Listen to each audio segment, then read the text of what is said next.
பெண் போலீசாரை அவதூறாக பேசிய வழக்குகளில் சவுக்கு சங்கரை கைது செய்த போலீசார் சிறையில் அடைத்தனர்.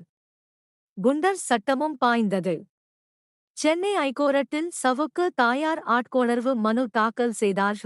நீதிபதி ஜெயச்சந்திரன் எதன் அடிப்படையில் குண்டர் சட்டத்தில் கைது செய்யப்பட்டது என கேள்வி எழுப்பினார்.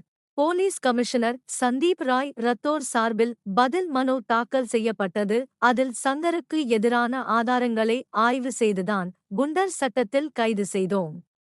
அவர் மீது தனிப்பட்ட காழ்ப்புணர்ச்சி எதுவும் இல்லையூர்.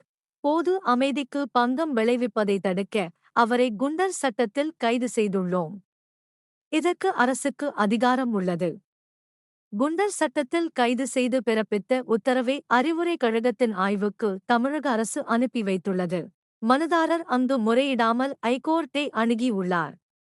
எனவே இந்த வழக்கை தள்ளுபடி செய்ய வேண்டும் என போலீஸ் கமிஷனர் கூறினார்.